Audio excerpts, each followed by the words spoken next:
Hello दोस्तों, कैसे हैं। हम आशा करते हैं कि आप लोग ठीक होंगे, स्वस्थ होंगे। आज हम भारत में वैश्वीकरण क्यों, इस बात पर चर्चा कर रहे हैं।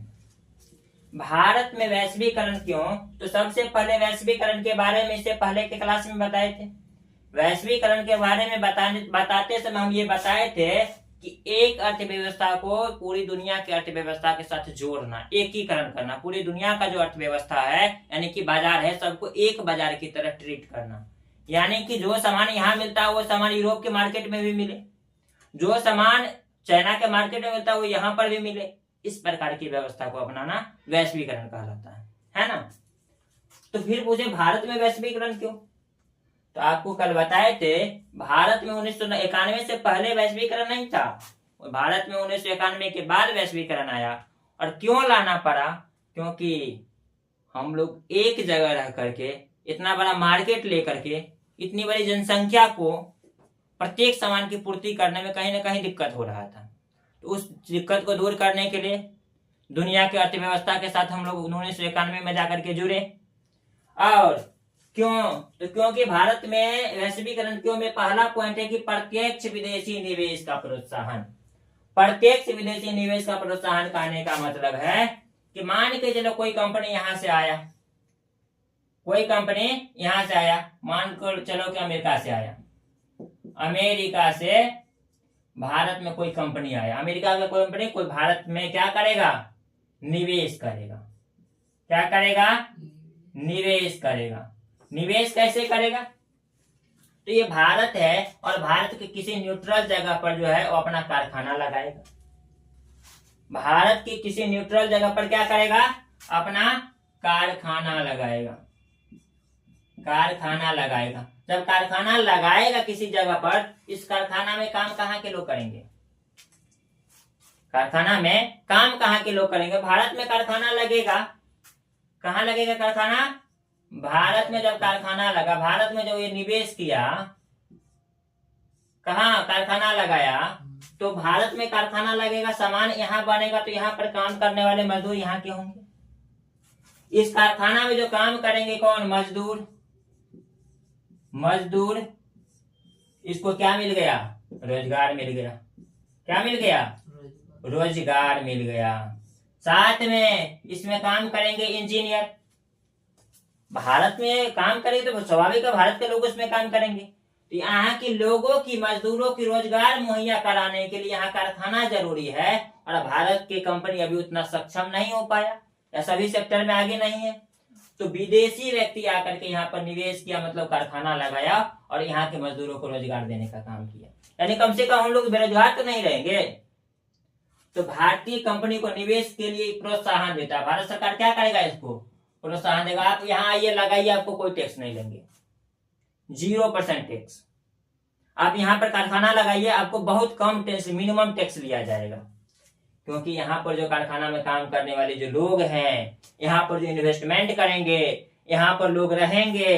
अब वहां से अमेरिका की कंपनी आए तो टोटल भारतीय का लोग नहीं रहेगा, अमेरिका के भी लोग रहेंगे। तो खाना तो खाएगा यहाँ तो रहेगा। और इस जिस जमीन पर कारखाना लगा है वहां पर तो रेंट देगा।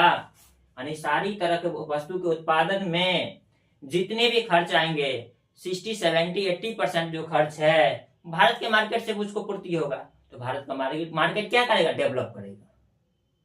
जिस शहर में लगा वो शहर क्या करेगा, डेवलप करेगा। मजदूर वहां के क्या होंगे, उसको रोजगार मिल गया, तो यहाँ के लोग क्या है, डेवलप कर रहे हैं, है ना। इसीलिए हम लोग विदेशी निवेश को प्रोत्साहन देते हैं कि आप आइए, यहाँ कारखाना लगाइए, यहाँ पर मजदूरों को रोजगार दीजिए। क्यों, क्योंकि हमारे यहाँ का मार्केट बड़ा है, भारत बड़ा देश है, यहाँ की मार्केट बड़ा है। और मार्केट बड़ा होने पर फायदा है कि यहाँ पर कारखाना, उसको भी फायदा है, यहाँ पर सामान बनेगा, इसी मार्केट में बेचेगा, है ना। अब ये सामान अमेरिका में बनता तो अमेरिका के लोग वहां पर काम करते, मजदूर कम पैसा कमाता, अमेरिका खाली बेचता तो पूरा पैसा यहाँ से लूट करके ले जाता अमेरिका के देश में, यानी अमेरिकन पैसा हो जाता। यहाँ पर जो कमाया भी, खर्च भी किया, खाली फायदे न ले जाएगा। इसको बनाने में जो लागत लगा है, वस्तु को बनाने में जो लगेगा पैसा, वो तो इसी मार्केट में रह जाएगा। तो उसको यहाँ से कम बेनिफिट जाएगा। क्या होगा, कम बेनिफिट जाएगा। अमेरिका की कंपनी अगर भारत में कारखाना लगा रहा है तो एक से ज्यादा देशों में कारखाना हो गया, यानी दूसरे देश में आकर के उसके लिए क्या कर रहा है, स्वामित्व का काम कर रहा है, इस देश की अर्थव्यवस्था को बढ़ाने का काम कर रहा है। इसलिए हम लोग क्या करते हैं, इसको निवेश को प्रोत्साहन दे रहे हैं। जो विदेशी लोग आकर के यहाँ पर कारखाना लगाना चाहते हैं उसको हम लोग प्रोत्साहन देते हैं कि आप आइए, लोभ देते हैं। प्रोत्साहन देने का मतलब क्या है, लोभ देते हैं। और जब लोभ देंगे तब नहीं ये कारखाना लगाएगा, तब नहीं यहाँ के लोगों को काम मिलेगा, इसीलिए हम लोग उसको लोभ देते हैं। दूसरा है, इसको मिटाते हैं। दूसरा पॉइंट क्या है, प्रतियोगी शक्ति में वृद्धि। प्रतियोगी शक्ति में वृद्धि। प्रतियोगी शक्ति में वृद्धि कहने का मतलब होता है क्या, कि वैश्वीकरण नीति के फलस्वरूप जो है विकासशील देश में प्रतियोगी शक्ति में वृद्धि होगा। यानी कि यहाँ पर कारखाना लगाएगा तो यहाँ पर कंपटीशन बढ़ेगा। कंपटीशन में जो यहाँ के लोग होंगे उसके लिए कंपटीशन करेंगे, प्रतियोगिता करें। प्रतियोगिता करने का मतलब कंपटीशन करना। वो भी कंपटीशन में ये भी यहाँ के भी कंपनी काम करेंगे और विदेशी कंपनी भी काम करेंगे, दोनों क्या गए एक दूसरे के अगेंस्ट काम करेंगे, उसमें दोनों का डेवलपिंग होगा। यानी कि यहाँ की भी कंपनी ग्रो करेंगे, वहां के भी कंपनी ग्रो करेंगे। इसके पास नई टेक्नोलॉजी होगा। विदेशी में क्या है, टेक्नोलॉजी ज्यादा है अभी अमेरिका के पास, तो टेक्नोलॉजी क्या होगा, यहाँ के लोग काम करेंगे तो टेक्नोलॉजी का यूज कैसे करना, कौन सा चीज मशीन का यूज कैसे करना वो सीख लेगा। वही व्यक्ति 4 व्यक्ति इसमें से काम छोड़ के इस कंपनी में आएंगे, इसमें टेक्नोलॉजी के बारे में बताएंगे, तो वहां से टेक्नोलॉजी का ट्रांसफर हो गया। क्या हो गया, टेक्नोलॉजी का ट्रांसफर हो गया। जब नई टेक्नोलॉजी का ट्रांसफर हो गया तो इसको भी ये कोई भी प्रोडक्ट बनाने में, ये जो भारत की कंपनी है बी नाम की, इसको भी ये नाम की है, इसको भी नई टेक्नोलॉजी का ज्ञान हो गया ना। यहाँ करके काम करेंगे तो यहाँ के लोगों को टेक्नोलॉजी सीख लेंगे, तकनीकी का प्रयोग कैसे करना ये सीखेंगे, तो क्या करेगा, दोनों कंपनी ग्रो करेगा। तो प्रौद्योगिकी का प्रयोग ऐसे, और वहां पर सब कंपटीशन बढ़ गया तो वो वहां से। अच्छी उपभोक्ता वस्तुओं की प्राप्ति। जब कंपटीशन में हम लोग काम करते हैं तो हम लोग किसी वस्तु का क्वालिटी हाई रखना चाहते हैं। जैसे हम यहाँ कोचिंग पढ़ा रहे हैं और हमारे बगल में एक और कोचिंग खुल गया। जैसे हम यहाँ कोचिंग पढ़ा रहे हैं और हमारे बगल में एक और कोचिंग खुल गया, तो हम क्या करेंगे, ज्यादा से ज्यादा बेहतर कंटेंट देने का प्रयास करेंगे ताकि मेरा कस्टमर टूटे ना। जो कोचिंग खोला है वो भी ज्यादा से ज्यादा बेहतर देने का कंटेंट देने का प्रयास करेगा ताकि वो चाहता है कि उसका बच्चा मेरे पास आए। बच्चा तो वही है ना, तो बेहतर कंटेंट देने के प्रयास में दोनों में होगा कंपटीशन। इससे क्या होगा, अच्छी गुणवत्ता वाली वस्तु कम कीमत पर, कम फायदे पर क्या करेगा, बेचेगा। तो मार्केट में जो वस्तु बिकेगा वो कम पैसा में अच्छी गुणवत्ता वाला वस्तु मिल जाएगा, यानी कि अच्छी उपभोक्ता की वस्तु की प्राप्ति हो जाएगी, यानी बढ़िया सामान मिल जाएगा। इसके बाद नए बाजार तक पहुंच। जब वैश्वीकरण से जुड़े तो इसमें बहुत क्या है, WTO में बहुत सारे देश हैं, तो क्या करेगा, हम दूसरे देश में जाकर के भी व्यापार कर सकते हैं। अगर यहाँ सामान मेरा नहीं बिक रहा तो हम विदेश में जाकर के बेचेंगे। यहाँ सामान अगर मेरा नहीं बिक रहा तो हम क्या करेंगे, विदेश में जाकर के बेचेंगे, तो हमको नया मार्केट मिलेगा कि नहीं मिलेगा। तो नया मार्केट तक पहुंच बनाने के लिए भारत में वैश्वीकरण जरूरी है। उत्पादन तथा उत्पादिता के स्तर को उन्नत करना, इसके भी स्तर का उन्नत करना और इसके भी स्तर का उन्नत करना, दोनों का होगा। तो उत्पादन का स्तर यानी ज्यादा होगा, कंपटीशन बढ़ेगा तो ज्यादा उत्पादन होगा। उपयोगिता का, जब मार्केट में ज्यादा सामान आएगा तो भाव ऑटोमेटिक गिरेगा, तो उपयोगिता यानी दोनों के स्तर में क्या होगा, विकास हो रहा है।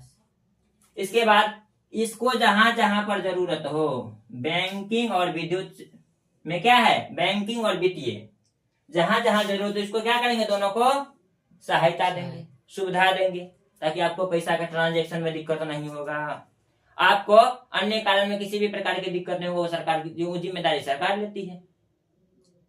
तो यहाँ पर बैंकिंग भी डेवलप होगा, वित्तीय यानी पैसा भी आएगा यहाँ के मार्केट में, तो यहाँ वित्तीय हालत भी सुधरेगा, और मानवीय पूंजी की क्षमता में विकास। मानवीय पूंजी की क्षमता में विकास कहने का मतलब है, देखो इसको मिटाते हैं। मानवीय पूंजी की क्षमता में विकास यानी लोग जब यहाँ होगा तो शिक्षा क्या करेगा, शिक्षा तथा कौशल प्रशिक्षण, शिक्षा तथा कौशल प्रशिक्षण, क्या होगा, कौशल प्रशिक्षण, शिक्षा तथा कौशल प्रशिक्षण वैश्वीकरण के क्या है, वैश्वीकरण के प्रमुख घटक है, प्रमुख घटक है, घटक नहीं घटक होगा, प्रमुख घटक है। अब देखो यहाँ पर ये प्रमुख घटक है कौन सा, शिक्षा और कौशल। जब जब विदेशी लोग आएंगे उसके कंपनी में काम करेंगे तो लोग सीखेंगे, यानी उसमें स्किल डेवलपमेंट हो जाएगा। जब हम काम सीख लेंगे तो टैलेंटेड हो गए, तो हम किसी भी कंपनी में जाएंगे तो हम काम कर सकते हैं। तो यहाँ के लोगों को टैलेंट मिल गया, यानी कि मानवीय पूंजी की क्षमता में विकास हो गया, है ना। शिक्षा, अब उसके प्रति ज्ञान अर्जित कर लेंगे, यानी चाहत बढ़ेगा, कंपनी आया उसमें काम मिलेगा, अच्छी वेतन मिलेगा, तो उसके प्रति क्या करेंगे, नॉलेज ग्रहण करने का प्रयास करेंगे। तो क्या होगा, यानी शिक्षा और कौशल दोनों का प्रशिक्षण दिया जाएगा, क्योंकि काम करेगा उसमें तो कौशल दोनों का देगा, और उसमें से जो निकलेगा तो यहाँ के मार्केट में जो लोग होंगे ज्यादा गुणवान लोग होंगे, काम करने वाले की क्षमता ज्यादा हो जाएगी। जितना हम सीख लेंगे उतना मेरी क्षमता हो जाएगी ना। तो यहाँ पर अच्छे यानी कि स्किल डेवलपमेंट लेबर मिल जाएंगे। स्किल डेवलपमेंट वाले सीखा उसके कंपनी में जाकर के, वहां से निकलेगा तो दूसरा कंपनी में जाएगा तो सीखा हुआ जाएगा, तो उसको ज्यादा वेतन मिलेगा, यानी स्किल डेवलपमेंट हो गया रहेगा। इस प्रकार से मानवीय पूंजी की क्षमता में विकास होता है। और कोई डॉट बोलो। तो क्यों जरूरी है, भारत में वैश्वीकरण क्यों जरूरी है, क्योंकि प्रत्यक्ष विदेशी निवेश का प्रोत्साहन मिल सके, दूसरा प्रतियोगिता शक्ति में वृद्धि हो सके, तीसरा नई तकनीकी का ज्ञान हो सके, चौथा अच्छी कंपटीशन बढ़ेगा तो अच्छी वस्तु प्राप्त हो सके, पांचवा नए बाजार तक पहुंच सके हम, इसीलिए उत्पादन तथा उत्पादकता के स्तर को उन्नत करने के लिए भी जरूरी है। इसके बाद बैंकिंग और वित्तीय क्षेत्र में भी सुधार होगा और मानवीय पूंजी का भी विकास होगा। इसीलिए भारत में वैश्वीकरण जरूरी है, इसीलिए भारत में वैश्वीकरण जरूरी है। तो फिर आपके मन में सोच आएगा कि 1991 से पहले क्यों नहीं ये बात को सोचा गया, क्योंकि इससे पहले हम लोग ब्रिटेन के गुलाम रह चुके हैं। सबसे पहले कंपनी ने ही हमारे ऊपर शासन करके भारत को 200 वर्षों तक गुलाम रखा था। इस डर हो रहा था लोगों को विदेशी कंपनी को यहाँ इन्वाइट करने में, विदेशी कंपनी को यहाँ मंगाने में ये डर हो रहा था। जब हम लोगों का हालत खराब हो गया, बिकने के कगार पर पहुंच गए 1990 के आसपास में, तब जाकर के हम लोग इसको निमंत्रण दिए। जब यहाँ कंपनी खोलेगा तो टैक्स तो देगा सरकार को, तो यहाँ के मार्केट को डेवलप हो सके, इसलिए भारत में वैश्वीकरण जरूरी है। इसीलिए भारत में वैश्वीकरण जरूरी है, यानी कि ग्लोबलाइजेशन इन इंडिया वाई, इसीलिए जरूरी है। हम कहते इसीलिए जरूरी है, किस लिए, तो यही सब कारण के लिए। समझ गए। अब अगला पॉइंट जो देखेंगे वो क्या होगा, अगला पॉइंट जो देखेंगे वो क्या होगा बाबू, देखो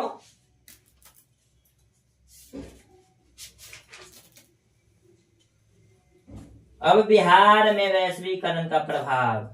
हम लोग बिहार में, भारत देश के बिहार राज्य में रहते हैं, तो बिहार में इसका क्या प्रभाव पड़ा। कंपनी आया, वैश्वीकरण में हम लोग भाग लिए, वैश्वीकरण से हम दूसरी अर्थव्यवस्था के साथ जुड़े, तो हम तो प्रभावित कुछ ना कुछ होंगे ना। तो बिहार में वैश्वीकरण का क्या प्रभाव होगा, इस बात को देखेंगे। क्या बिहार में वैश्वीकरण का प्रभाव, वैश्वीकरण का प्रभाव के बारे में, प्रभाव के बारे में अगले क्लास में, यानी अगले एपिसोड, अगले वीडियो में देखेंगे, है ना। तब तक के लिए जय हिंद, जय भारत।